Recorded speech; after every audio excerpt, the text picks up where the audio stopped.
Good morning. Siman Tuf Mem Gimel Sif Zayin.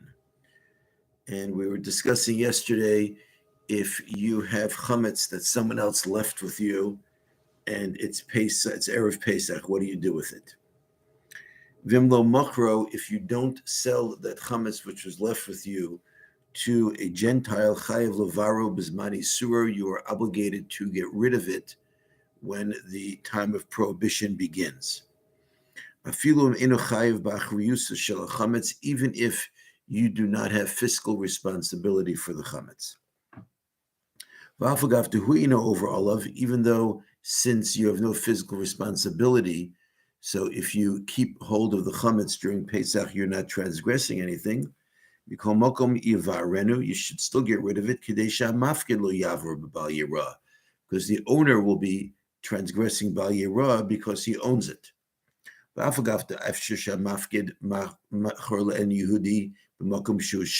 it's possible that wherever the owner of that chametz is, he may have sold it to a Gentile. Your doubt that maybe he sold it doesn't remove the certainty that there's chametz here, and therefore you should destroy it. Even though the one who deposited the chametz with you presumably did bittul, and once he nullified the chametz ve'ena over bebal yirah, he's not transgressing the prohibition of ownership of chametz. Lo mahani below beer, since Chazal instituted that nullification is not enough, you also have to destroy the chametz.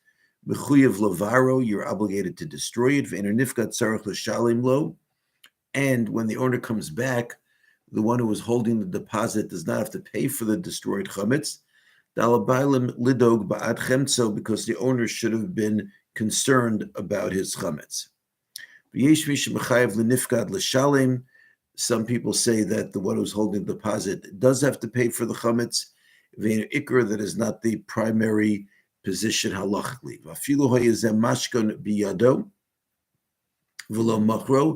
Even if he was holding this chametz as a surety and didn't sell it, v'nesar chametz, and now the chametz became prohibited to derive any benefit. Yachalom lo, he can say to the owner, Harei shaloch lefanecha, take your chametz, which is now worthless, back. And v'alo v'tzarich l'shalom l'chovo, the borrower would still have to pay off the debt. The kivendu bal chametz olav liduk be'adzeh. Since he's the owner of the chametz, it's primarily his responsibility to figure out what to do with it before Pesach, and not the responsibility of the shomer, the one who's holding the deposit. Surely by a normal object that you're watching for somebody else, if the chametz is there, you can say to the owner, go take your chametz, even though it's worthless now. That's true even according to the opinion who says that if you do destroy it, that the one who is watching the chametz has to pay. All of this is post facto. But the best thing really to do is to make sure you sell it before it becomes prohibited. Kosev Rabbeinu Beis Yosef B'Sif Gimel Kanu Shum Davar B'Chametz Acher Sheish Shos. If let's say it's after the 6th hour of the day on Erev Pesach, so your chametz is now forbidden to derive any benefit. Beis Yosef says if you then used chametz and you bartered with it for something else, mutter, that which you bought with the chametz is permissible. If they shall chametz ino tofes damav, because chametz doesn't grab its money, meaning we don't say that the prohibition on the chametz is now transferred to whatever you bought with it. But the Arukh HaShulchan says, "Ve'enu muvan," this is not understandable.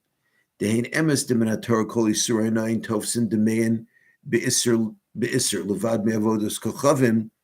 Even though from the Torah, anything which you're not allowed to derive benefit from, if you use it to barter for something else, the prohibition does not transfer, with the exception of objects that were used for idolatry. Of midrabanan ha'asr, but rabbinically it is forbidden la'bailam atzman shemachran or chlifan, for the person who actually sold them or exchanged them, he is now derive any benefit from the result.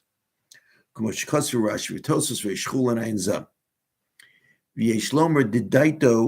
it must be that the opinion of Beis Yosef is the chametz kil tfei, that in this respect, chametz is more lenient than other things which you're not allowed to benefit from. Since after Pesach, really from the Torah, if you held on to chametz after Pesach, so then you're allowed to derive benefit from the chametz. It's just rabbinically, we prohibit you from using it after Pesach as a fine. So efshir shlo chmiru b'tfisas damim. So it could be that that's only for chametz itself, but not for whatever you exchange the chametz for. Aval b'turi siraksha shivcha kansa b'lodase Yisrael, the bezeho rabbeinu tam lahater. Aval Yisrael kana yichlef yisurin lo lechalutin.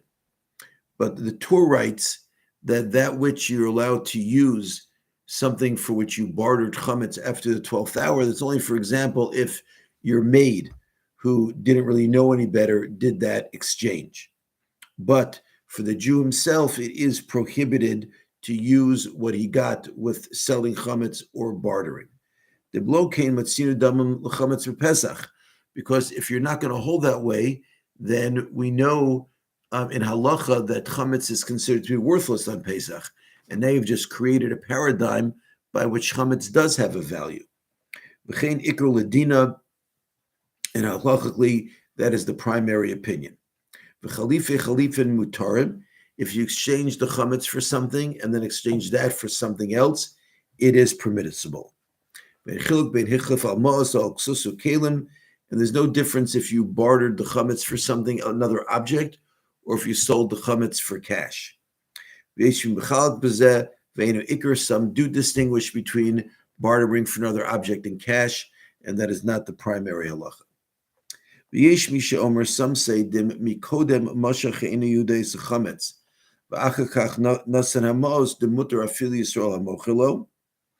some hold that if first the Gentile took the chametz and then subsequently gave you the cash, then the cash is permissible.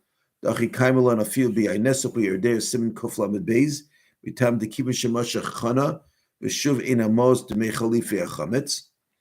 we find such a heter when it comes to wine that is forbidden from contact from a Gentile, because the halacha is that once the Gentile took hold of the chametz is his. And therefore, now that he's giving me the cash is not really in exchange for the chametz, because the chametz is already his, because he made a kinyan meshicha. And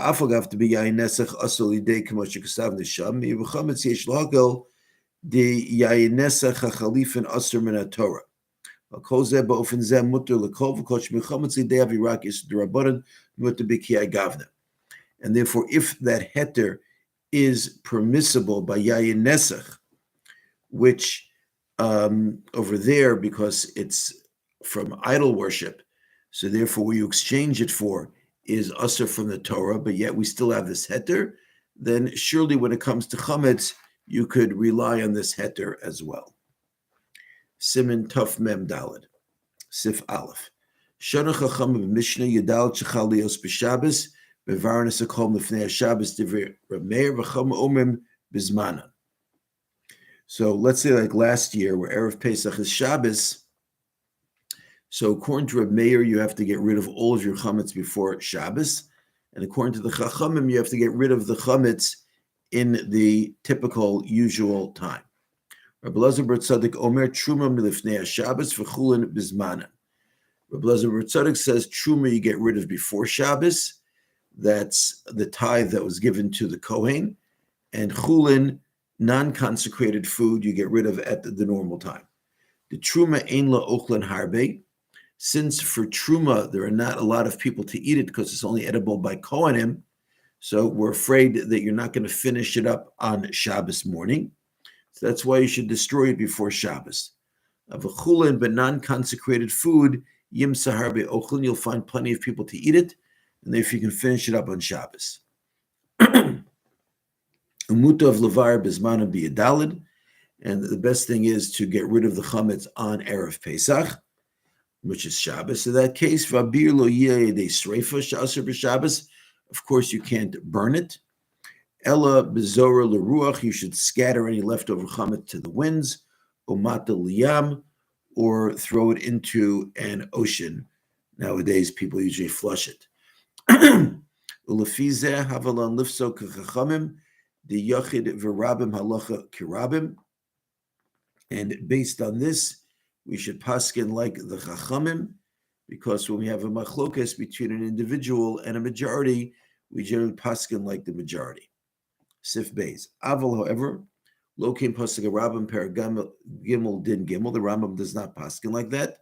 V'zel shana choli yudal dias b'Shabbos botin chametz b'leil erev Shabbos shulel yigimel meniach ben chametz kedei lechol meno ad dal shos b'yom Shabbos. The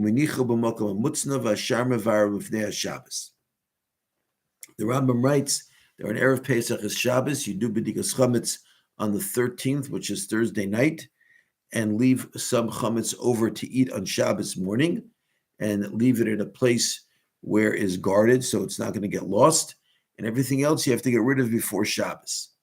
If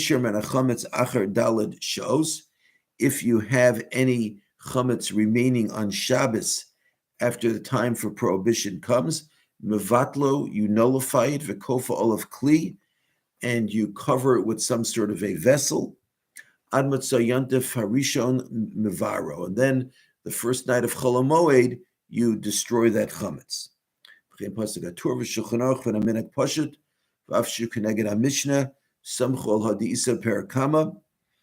that is how the Torah and the Shulchan Aruch paskin, and that is the minhag, even though it goes against what the Mishnah says, because it says in the Gemara, Yudalet Shechalios b'Shabbos and Varnas Chol B'fnei Shabbos, Divra Blazer Yehuda Ish Bar Thutha Shamar Mishur Mebishua Amar Lo Dozmi Shamat Shekov Halacha Kain Ayin Sham V'Agav Tien Halacha Shein Lemeidim Halacha Mishnah Ubraisa. The reason why is because there's a brisa in the Gemara which supports that position.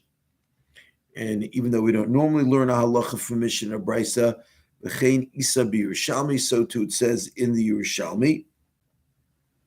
Komakam b'kan shashas hevi Brisa v'amru shelo zazu mishamat shkav halacha kain shma milad halacha bruhi. But since the Yerushalmi also paskins like that, and the Gemara brought down this Brisa, and the Brisa says they didn't budge from there till they established the halacha in accordance with it, you see that's the halacha. Gimel, the Torah has another reason to reject this Mishnah from halacha. According to Rabbi Yehuda, says that the only way to destroy chametz is by burning. You can't do that on Shabbos. Even though the Rambam paskins like the Chachamim that burning is not required. Rashi posik Rabbi Yehuda, Rashi paskin like Rabbi Yehuda, which kasav to lekaman, Simin Taf Memheach, Rosh kasav dafila Rashi, inu ella be'erev Pesach. That even according to Rashi, it's only an erev Pesach that burning is a requirement. But kodum lazeh, if you're getting rid of chametz prior to that, ein sarach sreifa, burning is not a requirement. But Tur cholik alav, the Tur disagrees with him. The kaman v'kasav of the Rashi, afil mikodem tzarach sreifa. The Torah holds that according to Rashi, whenever you're getting rid of chametz, burning is necessary. Ayin shem lefiza bechuch shitaso livdok levar be'erev Shabbos ayides sreifa. Therefore, according to him, you've got to get rid of the chametz on erev Shabbos by burning. V'zeh shekasav atur b'siman zeh v'zeh l'shono v'chein ho Rashi levar kol mifnei Shabbos ad kan l'shono. That's what the Torah says, that Rashi paskined to get rid of everything before Shabbos. Rashi. Why did he base this on Rashi's psak? El kavanoso, his meaning is the zehu raya l'shitaso b'siman taf memhei dafilu kodem zmano sarach dafka sreif l'shitas Rashi. He means to say that this is being consistent with his understanding of Rashi, that no matter when you're getting rid of the chametz, the way to do it is by burning. Sif Dalet. Lefikach Erev Pesach Shechol B'Shabbos, Bot Kines Chametz B'Yom Hey, Leis Erev B'Bracha. So an Erev Pesach is on Shabbos. You get rid of the chametz on Thursday in the evening with a bracha. V'omer kol chamira, you say the nullification. Meshayir lachilas laila, lachilas erev Shabbos. Leave enough food for Thursday night, for Friday, v'gam l'shtei sudas shel Shabbos, and 2 meals for Shabbos. The suda shlishas leka, you don't have shalosh shudas that Shabbos. B'nei shesuda shlishas stricha lios achar chatzos hayom, because the third meal has to be on Shabbos afternoon. Vaz asur lechol chametz, then you can't eat chametz. V'chei matzah asur lechol b'erev Pesach. You also can't eat matzah on erev Pesach, so you can't wash. V'rak matzah ashira nolish me peretz yachol lechol b'erev Pesach. You could eat matzah that's made with fruit juice on erev Pesach. V'yotze bo yedei suda shlishis, and you'll be yotze shalosh shudas. Since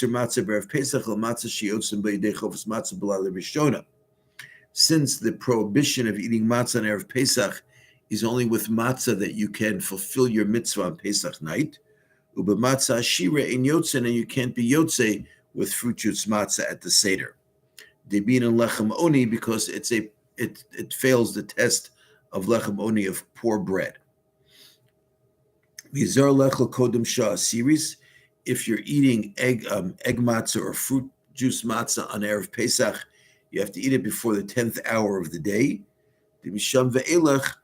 Any time later on, asur lechol, you may not eat it, in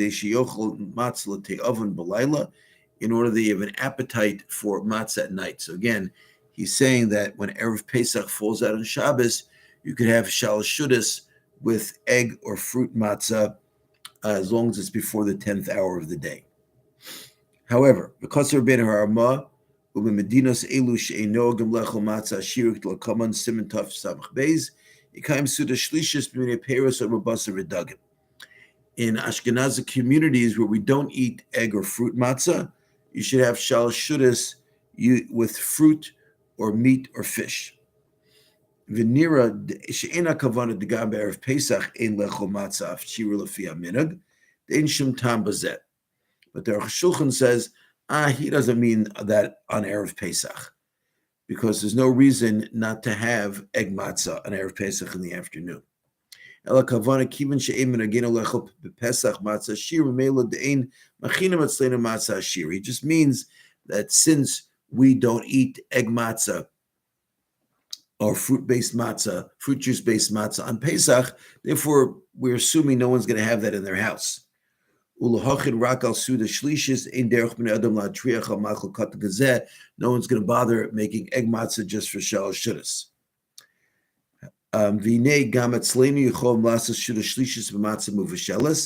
He said you could also use gebruxt matzah that's cooked. A lot of people have that minhag.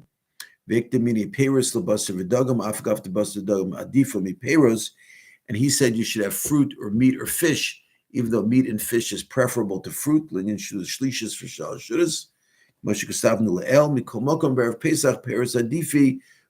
Pesach, fruit is preferable. So you don't get too full, because we want that v'yochel matzah te'avon, that when the night comes, you'll eat matzah hungrily.